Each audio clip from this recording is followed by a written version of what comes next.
ఒక చిన్న మాట చెప్పి నేను ప్రారంభిస్తాను. ఒకసారి ఒక ధనవంతుడు పెద్ద కారులో ఎక్కడో ప్రయాణం చేస్తున్నాడు. ఈ ప్రయాణం చేస్తున్న సమయంలో అతనికి దారిలో ఒక బిచ్చగాడు కనిపిస్తాడు, అడుక్కునేవాడు కనిపిస్తాడు. ఆ అడుక్కునేవాడు చూడంగానే ఇతనికి జాలి అనిపించేస్తుంది. ఈ డబ్బున్న వాడికి బండి ఆపుతాడు. ఆపి ఎవరైతే వ్యక్తి ఉన్నాడో అతను అడుగుతాడు, బాబు ఏంది నీ పరిస్థితి ఇలా ఉంది అని అంటే తను ఏదో తన స్టోరీ చెప్తాడు. ఎన్నో ఇబ్బందులతో ఉన్నాను అని చెప్తాడు. ఆ సమయంలో ధనవంతుడు ఒక మాట మాట్లాడతాడు. ఏంటంటే, నీకు ఇన్ని కష్టాలు ఉన్నాయి కదా, ఇప్పుడు టైం ఎంత అవుతుంది? 10 అవుతుంది. రేపు ఇదే 10 గంటలకి, రేపు ఇదే 10 గంటలకి నేను నీ దగ్గరకు వస్తాను. నీకు కావాల్సిన ఆహారం ఇస్తాను. చలికాలం కదా, కప్పుకోవడానికి నీకు మంచిగా వస్త్రాలు ఇస్తాను. ఇంకా పైగా దానికి ఏమంటారంటే బ్లాంకెట్స్ ఇస్తాను, డబ్బులు ఇస్తాను. నువ్వు ఏం టెన్షన్ పడకు అని చెప్తాడు. అనగానే ఈ పేదవాడు ఎవడైతే ఉంటాడో చాలా ఆనందపడిపోతాడు. ఈ ధనవంతుడు చెప్పేసి వెళ్ళిపోతాడు. ఇప్పుడు ఈ ధనవంతుడు వెళ్ళిపోయిన తర్వాత ఈ ధనవంతుడికి ఎన్నో పనులు ఉన్నాయి. సో కాబట్టి రేపు వస్తానని చెప్పిన వాడు అనుకోకుండా ఎన్నో పనులు పెట్టుకొని ఆ రోజు రాకుండా వెళ్ళిపోతాడు. దాని నెక్స్ట్ డే వస్తాడు. అంటే ఈ రోజు కాదు, రేపు రావాల్సిన వాడు ఎల్లుండి వస్తాడు. రాగానే అక్కడ బిచ్చగాడు ఉంటాడు. ఈ లోపల పక్కన అడుగుతాడు, అక్కడ ఉన్న షాప్ వాళ్ళు ఉంటారు కదా, ఏమైందా ఆయన నిన్న ఉండే కదా, మొన్న ఉండే కదా, ఇప్పుడు ఎందుకు లేడు అనగానే ఆ బిచ్చగాడు చనిపోయాడని చెప్తాడు. బిచ్చగాడు చనిపోయాడు. జీవితంలో ఎప్పుడైనా మనము ఎవరికైనా మాట ఇస్తే ఆ మాట పైన ఆధారపడి లేకపోతే నిలబడి ఉండాలి. ఎందుకు తెలుసా? ఒక వ్యక్తికి ఆ మాట అనేది ఒక జీవితం కావచ్చేమో, ఒక ఆశ కావచ్చేమో, ఒక నిరీక్షణ కావచ్చేమో, లేకపోతే ఇంకా ఏదైనా కావచ్చేమో. ఆ పేదవాడు సంవత్సరాలు కొద్దిగా ఎన్నో రోజుల నుంచి రోడ్డుపైన అడుక్కొచ్చిన్నాడు, హ్యాపీగా బతికాడు. కానీ ఒక ధనవంతుడు రాగానే అతనికి ఆశ పుట్టించగానే ఇప్పుడు ఇన్ని రోజుల నుంచి బతికిన ఈ పేదవాడు ఇప్పుడు ఒకరిపైన ఆశపడి ఏం చేస్తున్నాడు? ఎదురు చూస్తున్నాడు. కానీ ఎప్పుడైతే ఆ ధనవంతుడు ఆ సమయంలో రాలేదో ఆ బాధతోనే కుమిలి ఏమైపోయింది తెలుసా? అతను చనిపోయాడు, మరణించాడు. మొన్నటి వరకు అదే చలి రెగ్యులర్గా ఉంది అతనికి, మొన్నటి వరకు అదే రగ్గుతో ఉన్నవాడు. కానీ ఎప్పుడైతే నేను వచ్చి నీకు మంచి రగ్గు ఇస్తాను అని చెప్పాడో ఈ రగ్గు ఆయనకి ఏమైపోయింది తెలుసా? పాత పడిపోయింది, దాని మీద ఇంట్రెస్ట్ వస్తలేదు. రోజు కప్పుకున్న రగ్గే ఈ రోజు అతనికి చిరాకు అనిపిస్తుంది, కొత్త రగ్గు వస్తుందేమో అని అనుకున్నాడు. ఆ రగ్గు పైన అతను ఆలోచించుకుంటే ఏం చేశాడు తెలుసా? తన ప్రాణాన్ని కోల్పోయాడు. రోజు ఎంతో ఒక పూట అన్నం తినేవాడు.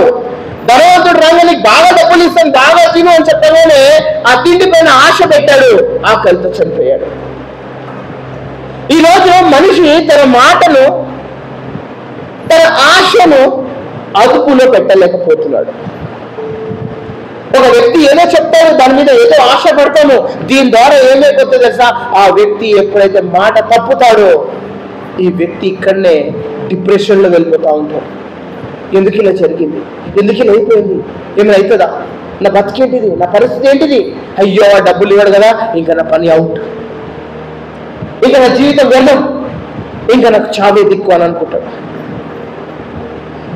ఒక మనిషికి ఎప్పుడు కూడా మనము మాట ఇవ్వద్దు. ఒకవేళ మాట ఇస్తే ఆ మాట పైన ఆ రోజులో చేసి పడేయాలి. అంతేకాని ఆ మాట వల్ల ఇంకొక వ్యక్తి ఎంత ఆశతో ఉంటాడో ఆ ఆశ సమయానికి రాలేదు అనుకోండి, తన ప్రాణాన్ని కూడా పోగొట్టుకునే అవకాశాలు ఎక్కువగా ఉంటాయి.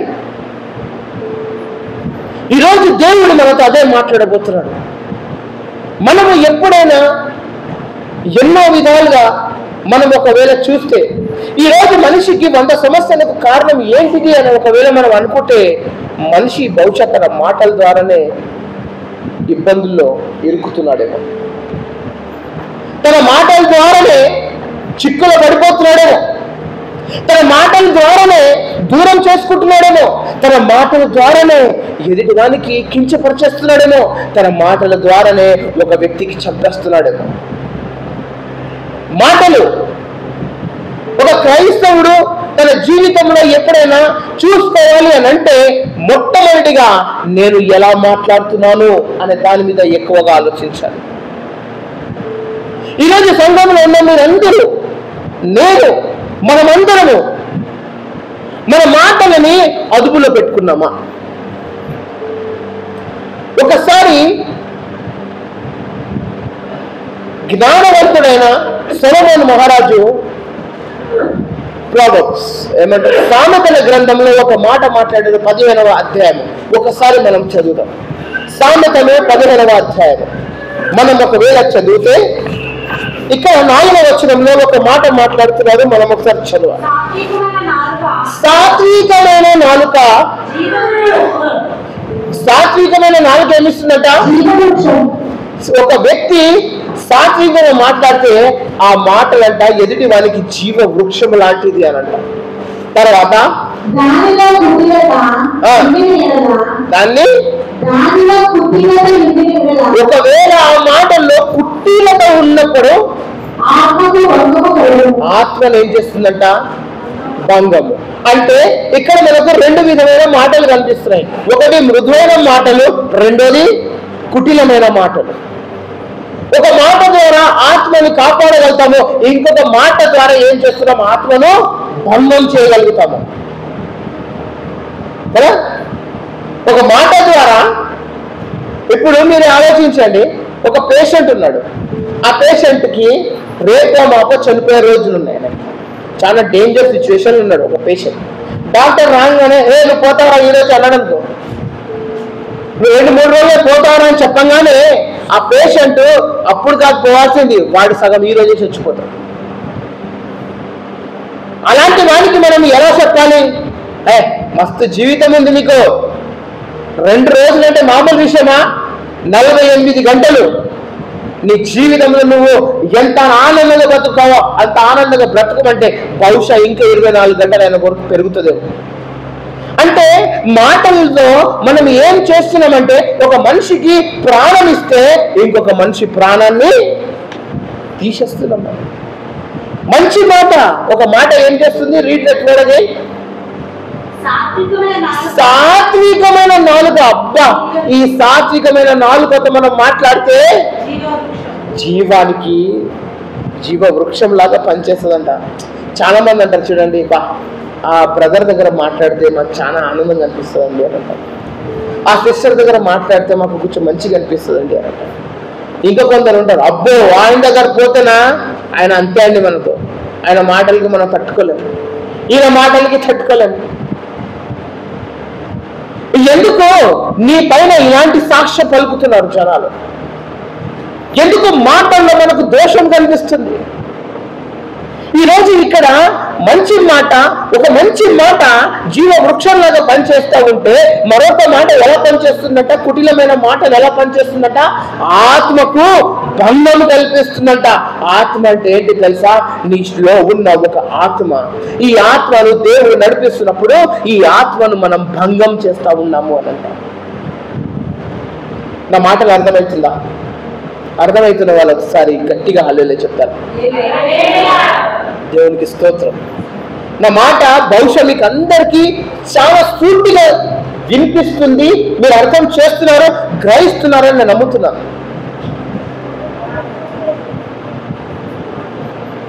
మృదువైన మాటలు ఉన్నాయి, భయంకరమైన ఆత్మను చంపే మాటలు కూడా మనకు కనిపిస్తూ ఉన్నాయి. ఆత్మను భంగం చేసే మాటలు, అదే విధంగా ఏం చేస్తుందట? జీవ వృక్షం ఇచ్చే మాటలు మనకు కనిపిస్తూ ఉన్నాయి. ఒకసారి ఇందులోనే 18వ అధ్యాయం మనం ఒకవేళ చదివితే 21వ వచనం, ఈ మాటలు ఎంత భయంకరంగా ఉంటాయో మనకు చూపెడుతుంది. ఒకసారి జీవము మరణము నాలుక వశము.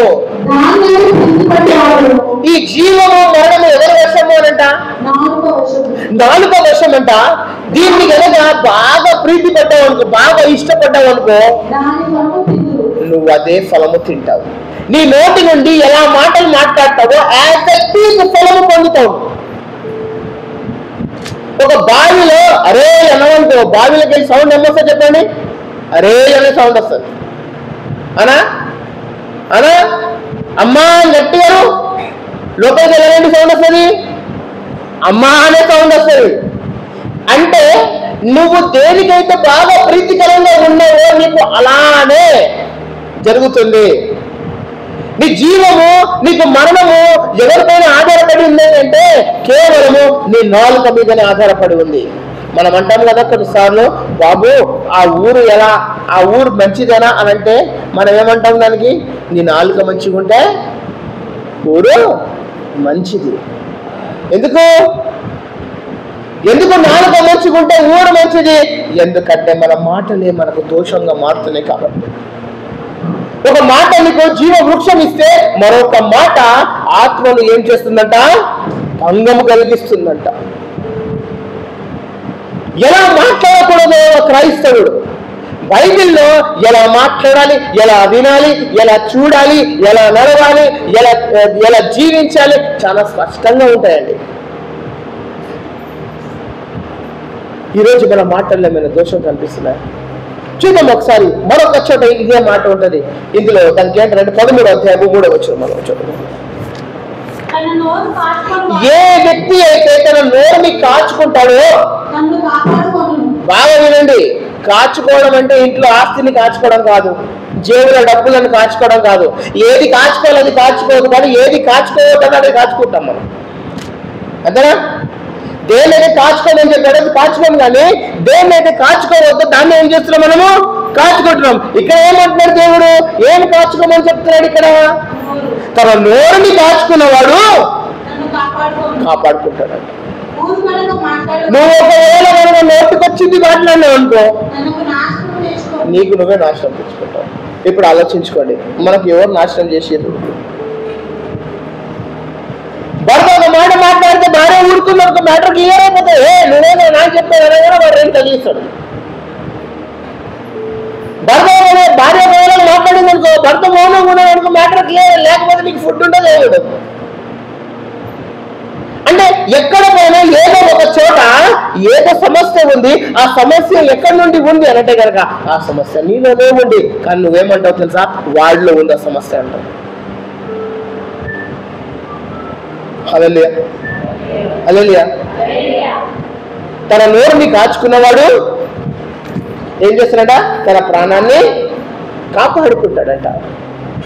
తన మాటలు కదుపు లేకపోతే ఏం చేస్తాడంట? నాశనానికి దగ్గరకు అయిపోయింది, వాడి టైం దగ్గరకు వచ్చింది, వాడు ఎక్కువ మాట్లాడుతున్నాడు అన్నాడు. అంతేనా? అంతేనా? ఎందుకు ఎక్కువ మాట్లాడుతున్నావు? దేవునికి అనుమతిస్తున్నాడు ఎక్కువ మాట్లాడమని. ఏదైతే బాగా వినండి, మనకు దేవుడు ఒక నాలుక ఇచ్చాడు కదా. ఈ నాలుక ఒకవేళ కనుక మన నోరులో ఉందనుకో, మన నోరు ఒకవేళ ఈ పెదాలు ఈ పళ్ళే లేకపోయింది, ఒక కుక్కల నాలుక బయట ఉంటుంది మనకు అందరికి. అర్థమవుతుందా? అందుకే దేవుడు ఏమి ఇచ్చాడు కదా? పళ్ళు ఇచ్చాడు, పెదవులు ఇచ్చాడు, నోరు మూసుకొని ఉండదు అని చెప్పాడు. ఎందుకంటే నాలుక ఎప్పుడు అగ్ని కదా, మంట. అందుకని ఏమో మంచి ఫ్రిడ్జ్ పెట్టింది లోపల, నాలుక అప్పటికప్పుడు కడుస్తూ ఉంటుంది మనకు. అందునా చల్లగా ఉంది బాబు, కంట్రోల్లో ఉంది, నాలుక కంట్రోల్, నాలుక కంట్రోల్. కానీ మనం ఏం చేస్తాం తెలుసా? నోరు తెరుచుకుంటాం. నోరు తెరిచి ఇక తెలుసు కదా మన మాటలు అన్నీ ఎట్లుంటాయో.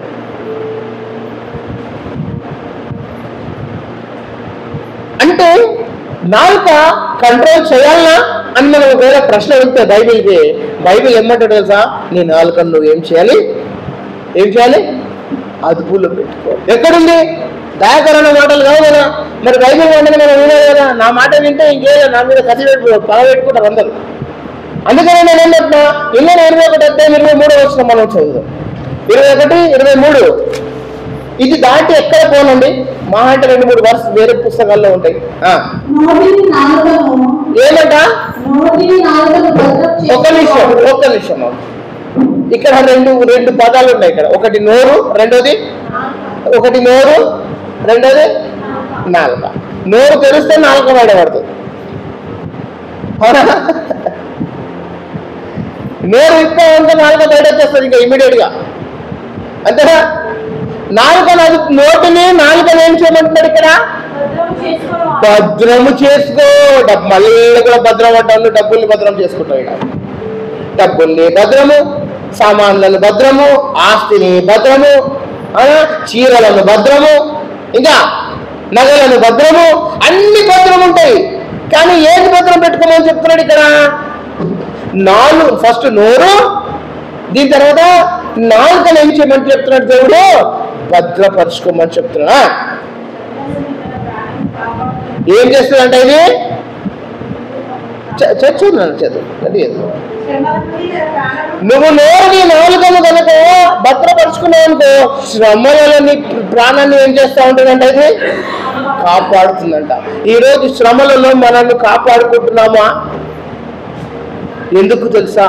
మన నోరు, మన నాలుకను ఏం చేయలేకపోతున్నాం, మనము అదుపులో పెట్టలేకపోతున్నాం. ఈ నాలుక ద్వారా, ఈ నోరు ద్వారా దేశము యుద్ధంతో కొట్టుకొని వచ్చినాయండి. దేశము యుద్ధంతో కొట్టుకొని వచ్చినాయి. దేశాలే నాశనం అయిపోయినాయి కేవలము నాలుక ద్వారానే. ఒక చిన్న మాట ద్వారానే నాశనాలు అయిపోయినాయి. అన్న తమ్ముల మధ్యలో గొడవలు కారణం ఏంటిది?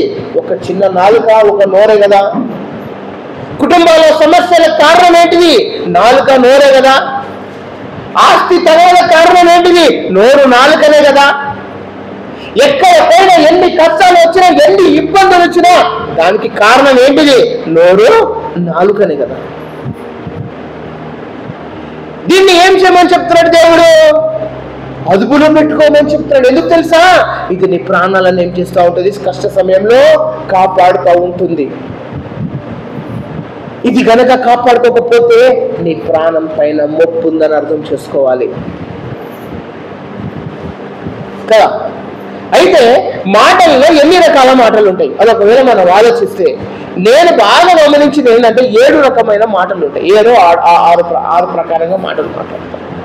ఎలా మాట్లాడకూడదు క్రైస్తవుడు ఏ విధంగా మాట్లాడకూడదు అది ఒకవేళ మనము ఆలోచిస్తే అది ఎన్ని విధాలుగా ఉన్నాయి తెలుసా?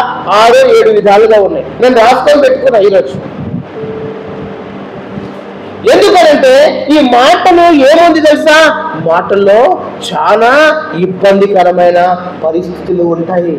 కొన్నిసార్లు మనం తట్టుకోగలుగుతాము, కొన్నిసార్లు తట్టుకోలేము, కొన్నిసార్లు భరించగలుగుతాము, కొన్నిసార్లు భరించలేము, కొన్నిసార్లు స్పందించగలుగుతాము, కొన్నిసార్లు స్పందించలేము, కొన్నిసార్లు దీని ద్వారా చచ్చిపోవాలనుకుంటాము, కొన్నిసార్లు దీని ద్వారా బ్రతకగలుగుతాం.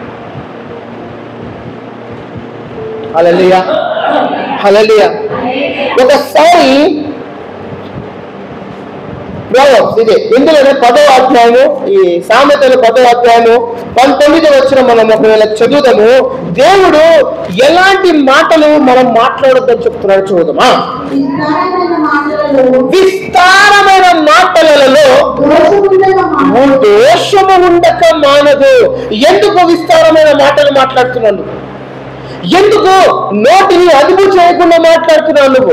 ఎందుకు ఎక్కువ మాట్లాడి నువ్వు దోషాన్ని తెచ్చుకుంటున్నావు నువ్వు? ఈ రోజు మొబైల్ ఫోన్లు మన చేతికి వచ్చేసినాయి. కానీ ఒకప్పుడు మనం ఏం చేస్తుండే? వాళ్ళ దగ్గర మాట్లాడేవాళ్ళం, వీళ్ళ దగ్గర మాట్లాడేవాళ్ళం, వాళ్ళతో కలిసేవాళ్ళం, వీళ్ళతో కలిసేవాళ్ళము.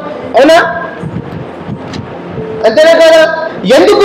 ఎందుకు మాట్లాడే వాళ్ళము అంటే టైం పాస్ కాకపోతుండే.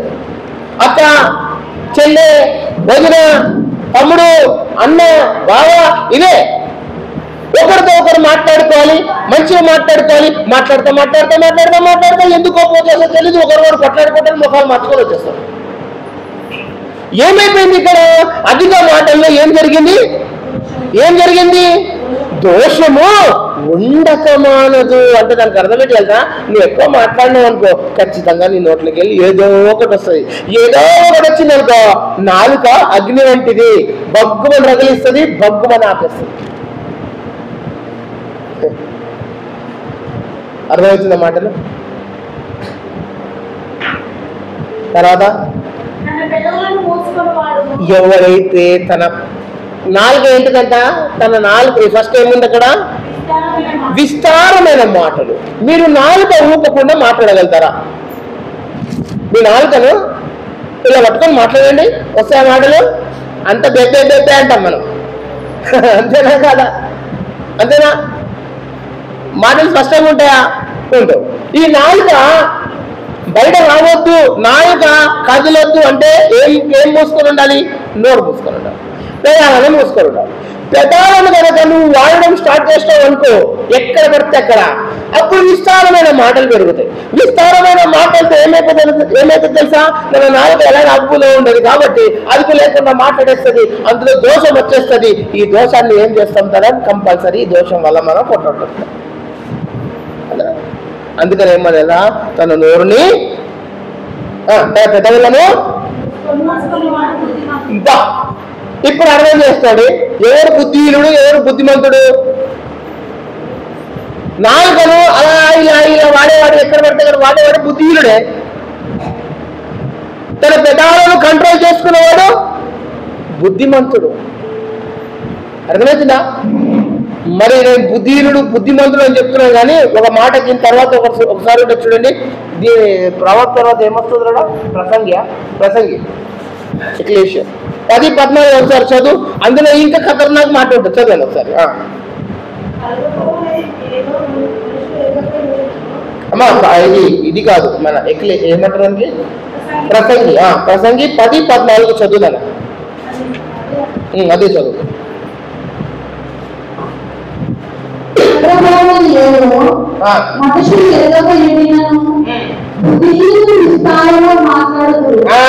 ఎవరు మాట్లాడతారంటే విస్తారంగా? ఇప్పుడు విస్తారమైన మాటలు ఏముంది? ఇంతకుముందు చదివాం కదా, విస్తారమైన మాటలు ఏముంది? మనకు దోషం ఉంది. మరి విస్తారమైన మాటలు ఎవరు మాట్లాడతారని ఇక్కడ రాసి ఉంది. ఎవరు మాట్లాడతారంట? చూడుస్తాను. ఇక మళ్ళీ నాకు అనకండి, దయాకర్ అన్న బుద్ధిరుడు చెప్పింది. మన నాలుకను కంట్రోల్ చేసు, తన నాలుకను కాపాడుకునేవాడు బుద్ధిమంతుడు అని చెప్పాడు ఇక్కడ. అనా తన పెదాలను మూసుకునేవాడు బుద్ధిమంతుడు అని చెప్పాడు. ఇప్పుడు విస్తారంగా మాట్లాడేవాడి గురించి ఏమని చెప్తాడు ఇక్కడ?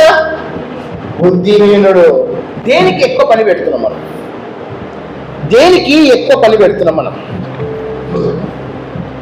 మన శరీరంలో రెండుగా ఉన్నవి ఏంటిది అంటే కళ్ళు, చెవులు, చేతులు, ముక్కు, కాళ్ళు. ఇవి మనకు దేవుడు 2 ఇచ్చాడు, అవునా కదా? ఏది ఎక్కువగా వాడాలి? నోరుని ఎక్కువ వాడాలన్నా, చెవులను ఎక్కువ వాడాలన్నా? మనకు దేవుడు నోరు ఒకటే ఇచ్చాడు కదా, అవునా? దేవుడు నోరు ఒకటే ఇచ్చాడు, చెవులు ఎన్ని ఇచ్చాడు? 2 ఇచ్చాడు. దేన్ని ఎక్కువ వాడాలి?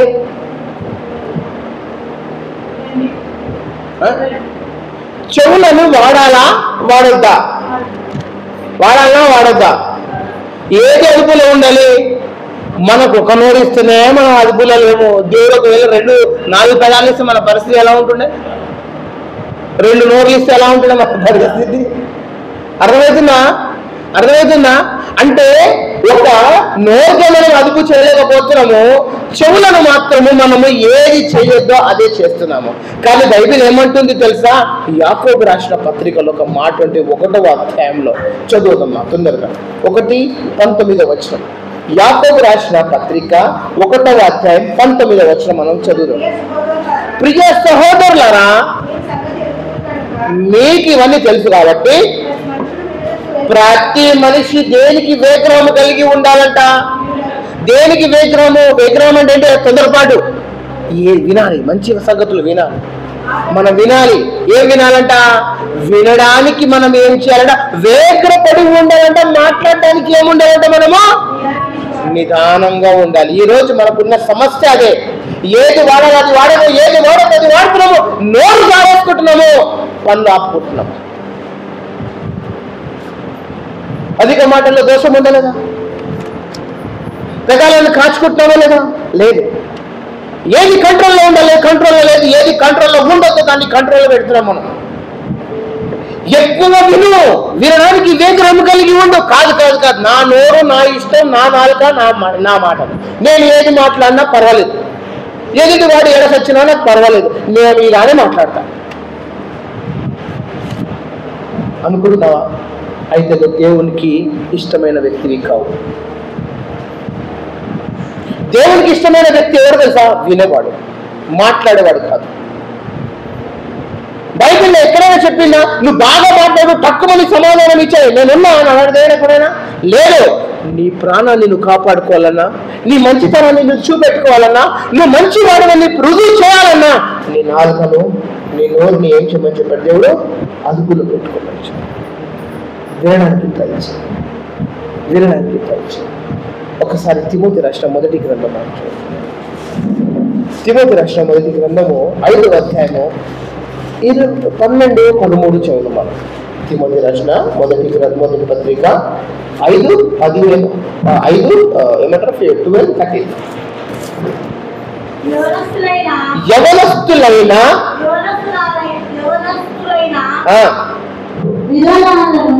యవనస్తులైన విధవరాలను లెక్కలో చేర్చుకోవద్దు. ఓకే, కంటిన్యూ చేద్దాం. తర్వాత వారు క్రీస్తులకు విరోధముగా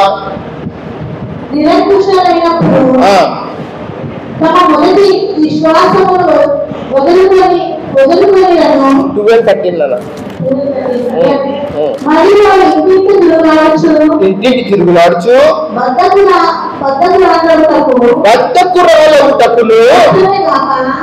బద్ధకురాలవుటకును మాత్రమే కాక ప్రాబ్లం ఎక్కడ వస్తుందో తెలుసా? ఎప్పుడైనా ఒక మనిషి ఖాళీగా ఉంటే ఆయన అక్కడ అక్కడ వెళ్ళి తన మాటలను ఏదైతే మాట్లాడవద్దో అలాంటి మాటలు మాట్లాడుతూ ఏ బోతులంట? తిండిపోతు పేరు విన్నారా? దున్నబోతు పేరు విన్నామా? తిరుగుబోతు పేరు విన్నామా? ఇంటింటికి పోయి మాట్లాడేవాడికి ఏమని పేరు పెట్టాడు తెలుసా బైబిల్లో? వదరబోతు.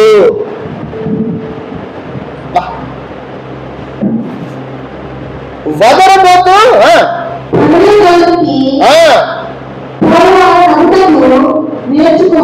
చూసారా? ఇక్కడ ఇక్కడ ఈ మాటలు, ఇక్కడ ఆ మాటలు, అక్కడ వారికి చెప్పడం, వీడికి చెప్పడం, వీటితో మాట్లాడడం, వాటితో మాట్లాడడం. ఈ రోజు ఏం చేస్తున్నారంటే ఖాళీగా ఉన్న వాళ్ళు ఏం చేస్తారు తెలుసా? పొద్దునంటే పనులు చేసుకుంటారు, ఇక ఫోన్ పట్టుకుంటారు, ఇక స్టార్ట్ అని ముచ్చట్లు. ఇక అక్కతో, బావతో, చెల్లెతో, అమ్మతో, నాన్నతో, వాళ్ళ స్నేహితులు, వీళ్ళ స్నేహితులు, ఆ గుంపు ఈ గుంపు, వీళ్ళనే మాట్లాడుతూ సమయం అంతా దాటిపోతుంది. నీ సమయము ఎవరి కోసం వ్యర్థం చేస్తున్నావు నువ్వు? దేవుడిచ్చిన ఒకటే ఒక జీవితము, ఆ జీవితంలో నీ సమయం అంతా వదలబోతుగా నువ్వు ఉంటే, మాట్లాడుతూనే ఉంటే, ఎదుటి వారి మాటలకు వినకుండా ఉంటే, ఇక నీకు మైండ్లో దేవుడు ఎక్కడ పెరుగుతాడు? ఆత్మ నీల కార్యం ఎప్పుడు చేస్తుంది? నీకు ఎప్పుడు దేవునితో సరి అయిన స్నేహం కుదురుతుంది. ఇది ఎలాంటి మాటలంట? కోపము వచ్చే మాటలంట. చూసారా? ఇలాంటి మాటల ద్వారా మనిషికి ఎంతో కోపం వచ్చేస్తుంది. ఈరోజు ఎందుకు నీ మాటల ద్వారా ఒక వ్యక్తికి కోపం వస్తుంది? నీ మాటల ద్వారా ఒక వ్యక్తికి ప్రాణం పోస్తున్నావు నువ్వు. నీ మాటల ద్వారా ఒక వ్యక్తికి నువ్వు ఆనందపరచగలుగుతున్నావు నువ్వు. నీ మాటల ద్వారా ఒకడు తన ప్రాణాన్ని కాపాడుకోగలుగుతున్నాడా? బతుకుండగానే చంపేస్తున్నాం మనం మాటలు. సస్తే సావు, నాకు సంబంధం లేదంటాం. పోదపా, ఉంటే ఉండపో, నువ్వు ఉంటే ఏంది లేకపోతే ఏంది. నీ దేవుడు చెప్తున్న మాట ఏంటి తెలుసా? నీ మాటలను కాపాడుకోవచ్చు, నీ పెదాలను కాచుకోమని చెప్తున్నాడు. ఇంకొక చోట చూడండి, అనవసరమైన మాటలు, ఏ మాటలు ఎవరి ముందు మాట్లాడద్దో అలాంటి వారి ముందు మనం మాట్లాడుతూ దేవునికి విరుద్ధమైన పనులు చేస్తూ ఉంటాము. 16వ అధ్యాయము, సామెతలు 16వ అధ్యాయము 26వ వచనం మనం చదువుతాం త్వరగా. ఏ మాటలు ఎవరి ముందు మాట్లాడో వాళ్ళ ముందు మాట్లాడుతూ ఉంటాం మనం. చదువు 16:28. Proverbs 16:28. ఏం చేస్తారంట? మూర్ఖులు ఏం చేస్తూ ఉంటారంట? కలహములను పుట్టిస్తారంట. ఏం చేస్తారంట? కొండెగాడు మిత్రభేదము చేస్తాడు. దానికన్నా ముందేంటిది? మూర్ఖుడు ఏం చేస్తూ ఉంటాడు? కలహం ఉందా? ఒకరి మధ్యలో ఒకరు గొడవలు స్టార్ట్ అయినాయా? ఎందుకు స్టార్ట్ అయినాయి? కారణం ఏంటి తెలుసా? మూర్ఖత్వం. అది నీళ్ళైనా ఉండొచ్చు, వాడిలైనా ఉండొచ్చు, ఎవరి నుంచి అయినా రావచ్చు. ఎందుకు ఈరోజు మూర్ఖుడిగా ప్రవర్తిస్తున్నాము క్రైస్తవులు? దేవుని భయం మర్చిపోయామా? దేవుని మాటలు మర్చిపోయామా? దేవుడు నీతో ఉన్నాడు, నీతో సహవాసం చేస్తున్నాడు, ఆయన ఆత్మను పుచ్చుకున్నావని నీకు తెలీదా? అయితే ఎందుకు నువ్వు మూర్ఖుడిగా ప్రవర్తిస్తున్నావు? యేసు శరీరంలో పాల్గొనడం లేదా? రక్తంలో పాల్గొనడం లేదా? ఆయన శరీరం తింటలేమా? ఆయన రక్తం తాగుతలేమా? మనం పరిశుద్ధంగా బ్రతుకుతలేమా? ఏం చేసినా కూడా మూర్ఖత్వం ఎందుకు వదలలేకపోతున్నాం ఈరోజు క్రైస్తవులు? కదా, అవునా కదా? అనవసరమైన మాటలు కాబట్టి ఈరోజు మనిషికి ఆరోగ్యము రోజు రోజుకి నాశనం అయిపోతుంది. దానికి కారణం ఏంటి తెలుసా? మన మాటలే. లోపల మింగేస్తుంది మనకు. కారణం ఏంటిది? నాలుకను అదుపులు చేయలేకపోతున్నాం. జీవము మరణము నాలుక వశము. మీరు ఆలోచించండి, మీకు ఎవరైనా కొడితే మీరు మర్చిపోతారు, కానీ పలానా వాడు నీకు ఒక మాట చెప్తే మీకు గుర్తుందా లేదా?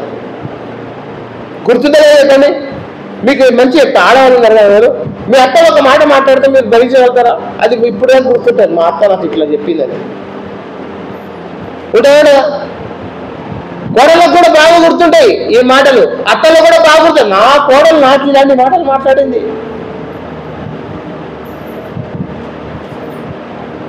మీ స్నేహితుల్లోనే చూడండి, మీకు పడనివాడు ఎవరైనా ఒక మాట మాట్లాడితే మనసు అంత బాధ అనిపించేస్తాం.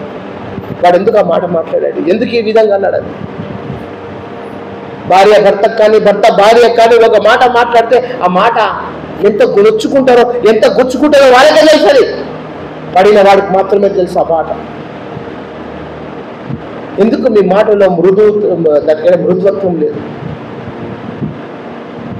ఎప్పుడు అహంకారంగా మాట్లాడటం, ఎప్పుడు ఒకరికి కోపం తెచ్చే మాటలు మాట్లాడటం. క్రైస్తవ జీవితం ఇలా జీవిస్తే ఎలా ఉంటుంది? ఏమైనా బాగుంటుందా? ఆ కుటుంబంలో ఎన్ని ఇబ్బందులు, ఎన్ని కష్టాలు. ఆనందంగా ఉన్న ఇల్లు కూడా ఒక్క క్షణంలోనే శ్మశానంగా మారిపోతూ ఉంటుంది, కేవలము మాటల ద్వారానే.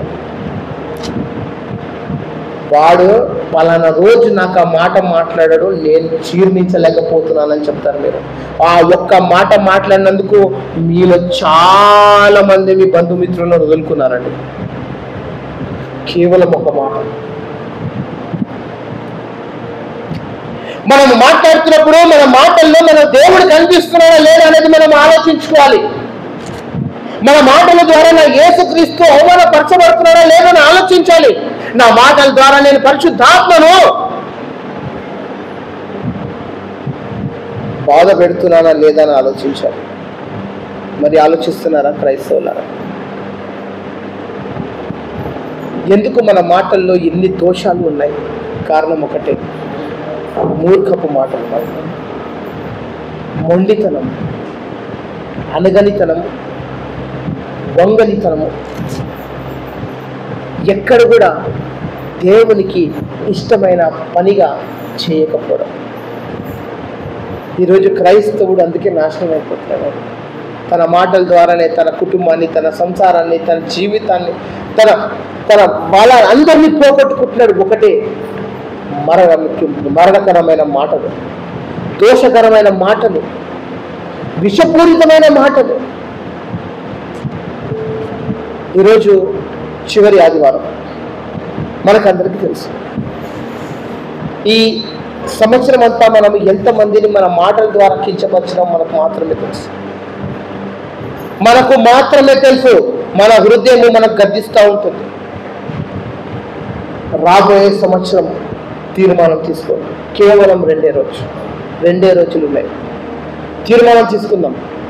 ఒక్కొక్క సంవత్సరంలో ఒక్కొక్క తీర్మానం చేసుకుందాం. మనం అందరం, దేవా నా మాటల ద్వారా నేను ఎవరికి కించపరచొద్దాను. ఒక మంచి మాట ద్వారా, ఆరోగ్యకరమైన మాటల ద్వారా నేను ఒక వ్యక్తికి, లేకపోతే ఒక కుటుంబానికి, లేదా ఒక సంస్థకు, లేదా ఒక సంఘానికి ఆదర్శంగా ఉంటాను. వాళ్ళకు ఆయుష్కాలం పెరిగేలాగా మాట్లాడతాను, వాళ్ళకు జీవం వచ్చేలాగా మాట్లాడతాను. నా మాటల్లో నువ్వు ఉండాలి తండ్రి అని మనము దేవుని సన్నిధిలో మనం అందరం ప్రతిజ్ఞ చేసుకుందాం.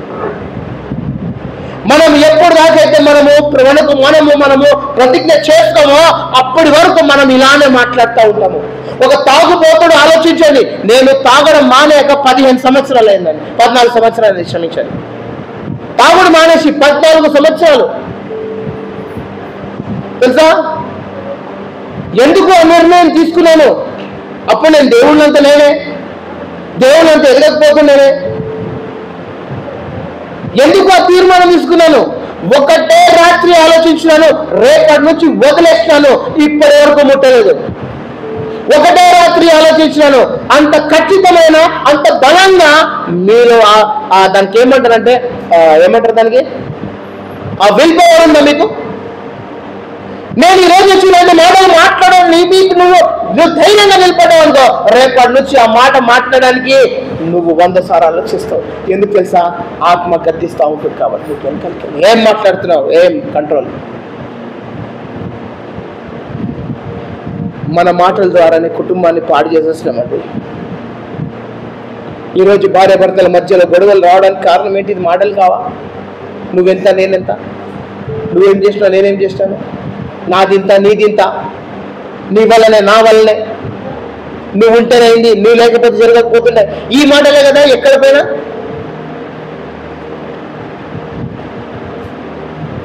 కుటుంబాలలో ఎవరో ఏదో తప్పు చేస్తే వాడు మీద పెద్ద చూపెట్టేస్తాం, కానీ ఆయన మంచి పనులు ఏనాడు గుర్తు చేసుకోలేదా?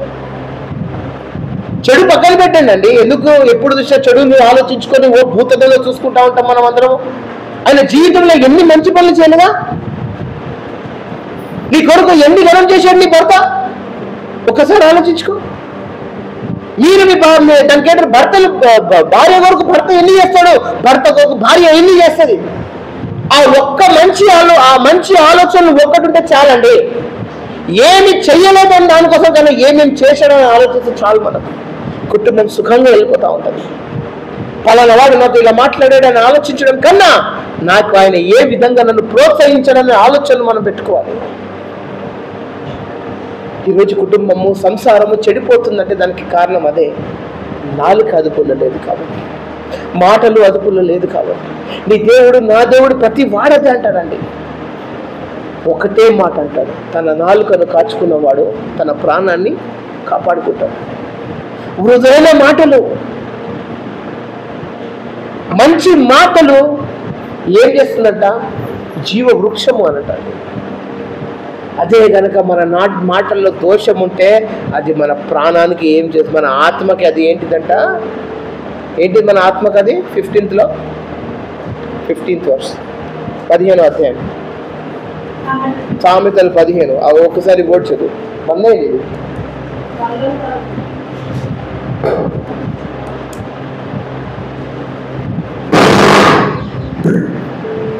ఏం చేస్తుందంట? అది మన ఆత్మను ఏం చేస్తుందంట? భంగం. ఆత్మను ఏం చేయొద్దన్నాడు దేవుడు? ఆత్మను దుఃఖపరచొద్దు అన్నాడు దేవుడు. దుఃఖం అంటే ఏంటిది? ఆత్మ పనులకు భంగం చేయడమే. అర్థమవుతుందా? దేవుని ఆత్మను భంగం చేయడము దేవుని ఆత్మను దుఃఖపరచడమే. మన బైబిల్ మనకు చాలా స్పష్టంగా నేర్పిస్తున్నాడు. మీకు అందరికీ నేను మంచిగా ఒక మాట చెప్తాను చూడండి. మనం అందరం ఆరోగ్యంగా దేవుళ్ళు ఎదుగుదాం. ఆరోగ్యంగా అంటే తెలుసు కదా.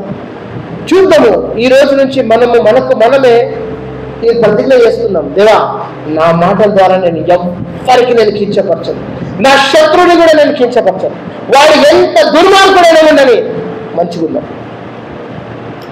ఆయన నాకు ఎన్నో అనుకొని నా మాటల ద్వారా అతను మారిపోవాలి అనే ఆలోచనలతో ఉండాలి. చేద్దామా? సంఘంగా మనం నేర్చుకోవాల్సిన విషయాలు ఎన్నో ఉన్నాయి. మనం చేద్దాం, బ్రతుకుదాం, దేవుని ఆత్మలో ఎదుగుదాం. దేవుడు నిన్ను, నన్ను, మన అందరి కుటుంబాన్ని శాంతి సమాధానంతో ముందుకు నడుపును కాక. అలాగే కళ్ళు మూసుకుందాం, ప్రార్థన చేస్తున్నాం.